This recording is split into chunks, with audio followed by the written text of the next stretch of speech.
This is the true life story of one of the greatest snipers in history. He takes impossible shots from miles away. Don't pick it up.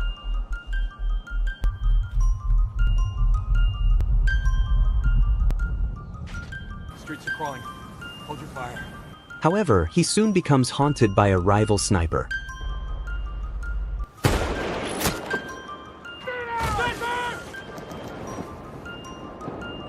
Shot came from the east. Hit up in the wrong fucking direction. Doesn't matter. When his friend was killed, he knew he had to get his revenge, putting everything at stake for that one shot. 1,900 yards out. Can't even see that far out. Correction is 2,100 yards out. That's more than a mile. Impossible shot, Chris. It's him. If you got it, take it, man. Aim small, miss small. Do it for bagels. Welcome to Mred. Subscribe and stick around as we uncover the secrets and surprises hidden in your favorite movies and series. Chris Kyle, a U.S. Navy SEAL sniper, stationed on a rooftop and scanning the streets through the scope of his rifle. His focus is on a U.S. military convoy moving through the area, and he's tasked with providing overwatch for them. As he sweeps the area with his scope, he spots a man on a nearby rooftop talking on a cell phone. He became suspicious and wondered if the man was providing the convoy's position to the enemy. The possibility was there yet. Chris isn't sure whether the man is a threat or just an innocent civilian. He radios for permission to engage, but hesitation holds him back. His Marine partner joked that the man might simply be chatting with his girlfriend. Before they can resolve their dilemma, the man disappears from the rooftop. Moments later, Chris sees a woman and a young boy emerge from the same building the man had been on. They start walking toward the convoy, and something about the way the woman moves catches Chris's attention. Her arms are stiff, and it seems like she's hiding something under her cloak. Chris reports his observations to his superiors, but from their vantage point, they can't see what he sees. Zooming in through his scope, Chris watches the woman hand the boy what appears to be a grenade, and the situation quickly escalates. Chris soon gets the green light to shoot, but his partner warns him that he could go to jail if he shoots and then finds out that he made a mistake. This moment of high tension brings Chris back to his childhood, where he first learned about shooting and responsibility. At a young age, he was out hunting with his father, and after Chris made a perfect shot on a deer, his father praised his natural talent. Excited, Chris ran to the fallen deer, but in his haste, he dropped his gun on the ground. His father scolded him harshly, warning him never to be careless with a weapon, and the lesson stuck with him. Chris grew up in a religious household, the eldest of two brothers. His parents, who were devoted, had instilled in him values of faith and responsibility. He carried a small New Testament in his pocket and attended church regularly with his family. He also took on the role of protector for his younger brother, Jeff, often defending him from bullies at school. One day, during dinner, their father shared a powerful lesson with Chris and Jeff. He told them that there were three kinds of people in the world: sheep, wolves, and sheepdogs. Sheep were innocent and unaware of danger, wolves were violent and preyed on the weak, and sheepdogs were the ones who protected the sheep from harm. Chris was deeply affected by this analogy, and that shaped his worldview. As he grew older, Chris became a rodeo rider, traveling with Jeff to various competitions. He was dating a woman at the time, but the relationship fell apart when he discovered she was cheating on him. After catching her in bed with another man, Chris lashed out in anger, beating the man up and throwing both of them out. His girlfriend accused him of neglecting her, saying that he spent too much time playing cowboy. One night, while watching the news with Jeff, Chris saw reports of terrorist attacks on U.S. embassies in Africa. The attacks sparked a sense of outrage and duty in him, and he felt called to serve his country. Chris decided to join the military, seeing it as his way to become a sheepdog and protect the innocent. He was drawn to the Navy SEALs, despite not being a fan of swimming, and when a recruiter told him the SEAL program was only for the best of the best, Chris confidently replied that he was one of them. SEAL training was brutal. He had to endure freezing water, harsh physical exercises, and constant verbal abuse from the trainers, who told him he was too old to become a SEAL at 30. But Chris pushed through, relying on the skills he had developed when he was young. During sniper training, his instructor taught him to aim small, miss small, and to close one eye while aiming. However, Chris insisted on keeping both eyes open to remain aware of his surroundings. He proved his point by shooting a snake hiding in the grass near the target. During this time, Chris met a woman named Taya. She initially claimed she would never marry a SEAL, having seen her sister suffer from the infidelity and stress of her own SEAL husband. Taya tried to show her toughness by keeping up with Chris in a drinking contest but ended up vomiting outside. Despite this, Chris was very much into her and he continued to pursue her until she agreed to see him again. Their relationship blossomed, and they eventually married, but their wedding celebration was cut short by the news of Chris's deployment to Iraq. Chris and his comrades were eager to serve, but Taya was filled with worry. The story shifts back to the tense moment on the rooftop. Chris has his sights set on the woman and the boy. He can see that they are about to attack the convoy. With his finger on the trigger, Chris knows he has to act to protect his fellow soldiers. He squeezes the trigger, and the boy falls to the ground, dead. The woman screams in horror, but instead of tending to the boy, she rushes forward to pick up the grenade. Without hesitation, Chris fires again, killing her before she can harm the convoy. The grenade explodes harmlessly, away from the soldiers. His partner congratulates him on his first kill, placing a hand on his shoulder. But Chris is indifferent and tells him that there was nothing to celebrate. When they return to base, other members of his squad praise him for his actions, but Chris doesn't believe his action was worth the praise. In another mission, Chris is once again scanning the streets of a city where Al-Qaeda leader Zarqawi is rumored to be hiding. He spots a car speeding recklessly toward the soldiers and shoots the driver with one shot, marking his 6th kill of the day. His fellow SEALs begin calling him the Legend, but Chris cares little for the nickname. He's only focused on protecting his brothers in arms. Throughout his deployments, Chris keeps in touch with Taya, who is pregnant with their first child. He misses her deeply, but when she asks how he's doing, he lies to avoid making her worried. He hides his nightmares and emotional challenges from her. He instead focuses on her talk of their future and the baby. One day, while feeling restless on Overwatch duty, Chris yearns to be on the ground with the soldiers, clearing buildings rather than watching from a distance. He joins them in the field whenever he can, feeling that his skills and training make him more effective in close-quarters combat. Eventually, Chris learns about an enemy sniper named Mustafa, a former Olympic shooter who has been taking deadly shots from incredible distances. The rivalry between them intensifies as Chris's team hunts for Zarqawi's top lieutenant, the Butcher.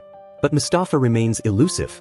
After his long deployment in Iraq, Kyle returns home to a heartfelt embrace from his wife who meets him at the airport. Relieved that he's alive, she clings to him, but Chris feels oddly out of place in the peaceful setting of home. The violence of war haunts him, and he can't fully relax. He occupies his time by watching a disturbing video of his enemies including Mustafa, while shooting down fellow American soldiers. Chris becomes lost in the footage, reliving the horrors of the battlefield. Taya walks in on him and is surprised to find him watching such content. One day, when Taya goes for her routine checkup, she complains to the doctor about Kyle. When the doctor checked his blood pressure, she noted that it was high. She asks how he's feeling, but Chris brushes off the concern, insisting that he's fine. The truth is, he's still troubled by the memories of Iraq, though he refuses to admit it. He becomes frustrated, not only with the physical toll but also with how detached he feels from his old life. Anger brews within him as he reflects on how few people back home seem to care about the ongoing war or its impacts. Amidst these tensions, Taya goes into labor and gives birth to their baby boy. The moment brought joy to Chris, but he still can't fully shake off inner turmoil. Few weeks later, Chris is back on another mission in Iraq. During this tour, he runs into his younger brother Jeff, who is heading home from a mission. Jeff, who was worn down by the war, bluntly tells Chris that he hates the war before walking away. This leaves Chris feeling unsettled and more saddened by what the war has done to his brother. Now back in Iraq, Chris continues his pursuit of the Butcher. But soon the terrorist group places a hefty price on Chris's head. He jokes about it to his team and that his wife might even try to kill him for the bounty. Yet, despite his outward confidence, Chris's friend and fellow SEAL, Mark, starts questioning the morality of their mission. Chris, however, remains focused, believing that their work is necessary to protect their country and loved ones. One day, they receive intelligence about the Butcher's location and move in on a house nearby.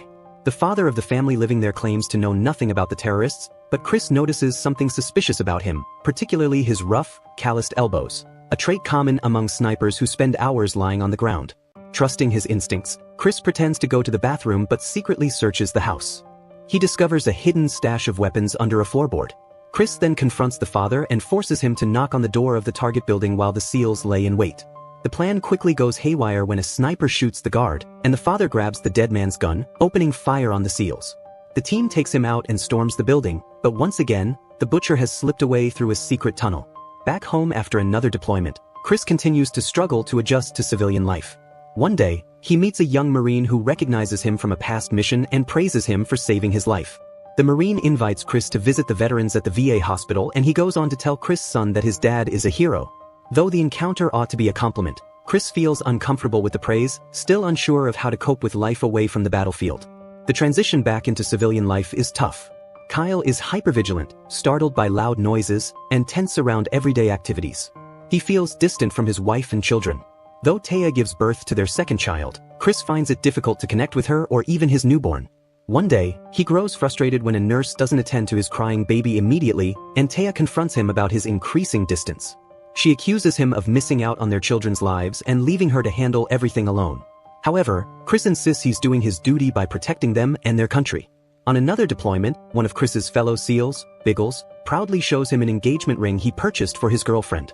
It's a cheap, local ring, and the others joke about its dubious quality, but Biggles is unfazed. However, they were ambushed and caught in a crossfire where Biggles is shot in the face by Mustafa. Biggles was quickly rushed to the base for treatment. But despite his critical condition, he asks Chris to deliver the ring to his girlfriend even if he doesn't make it. Angered by the ambush, the SEALs returned for revenge. However, Mark is shot and killed in the fight. Back at the base, Biggles is sent back to the US for further medical care. Despite returning home after multiple deployments, Chris feels more and more like a stranger to his own family. He visits Biggles in the hospital and discovers that he had lost his leg in the attack. He, however, remains optimistic. Biggles tells Chris that he proposed to his girlfriend with a ring from Zales, not the cheap one. He also expresses concern about how difficult married life will be for him as a wounded veteran. Chris, however, can't understand why his friend's wife would struggle. In his eyes, she's lucky to be with a hero who sacrificed so much for his country.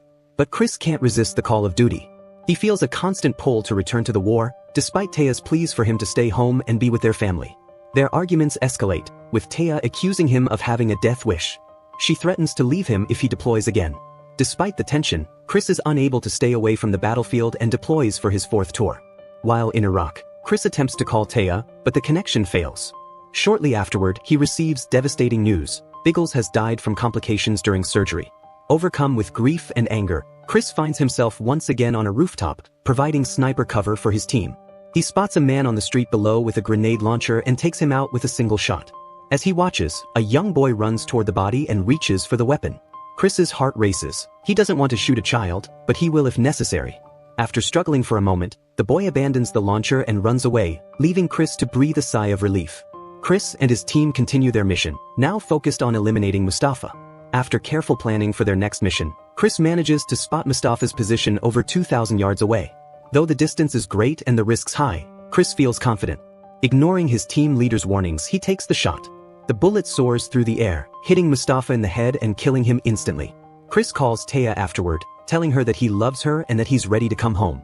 Back in reality, the shot had alerted nearby insurgents, and the SEALs found themselves under heavy fire.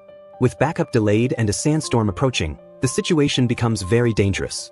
The team eventually fights their way through the chaos and retreats to their truck, but Chris is hit by a bullet and falls behind. When his team realizes he's missing, they slow down the truck just enough for Chris to catch up and climb into it. Once back home, Chris continues to struggle with reintegrating into civilian life. During a family barbecue, he sits apart from everyone, staring blankly at a TV that isn't even on. Eventually outside, he sees a dog pulling at a boy's collar and he reacts violently, grabbing the dog and preparing to hurt it. Taya's screams jolted him back to reality and he looked around, embarrassed. Now concerned about his mental state, Chris visits a doctor, who tells him that he holds the record for the most confirmed kills in American military history, 160. When he asks if Chris feels remorse for his kills, Chris simply says that his only regret is not saving more American lives. Then, the doctor advises Chris to help fellow soldiers back home, many of whom are struggling with their own injuries and traumas. Chris takes the suggestion to heart and begins visiting wounded veterans, eventually taking them to a shooting range to teach them sniper skills. One of the veterans, after hitting a target, remarks that he finally feels like a man again. Through his work with veterans, Chris begins to feel a sense of purpose again. He reconnects with his family, spending time with his kids and repairing his relationship with Taya. He even teaches his son how to hunt, emphasizing the responsibility that comes with taking a life. Taya is proud of the progress Chris has made, praising him for finding his way back to his family. Several months later, Chris agrees to meet with a young Marine who is struggling to adjust to civilian life. As Chris walks out the door to meet the Marine, he kisses his wife goodbye, promising to be back home soon. Taya watches him from the doorway, unaware that it will be the last time she sees him. A final text on the screen reveals that Chris Kyle was killed that day by a veteran he was trying to help. Chris was given a state funeral and the closing scenes of the movie shows the real-life footage.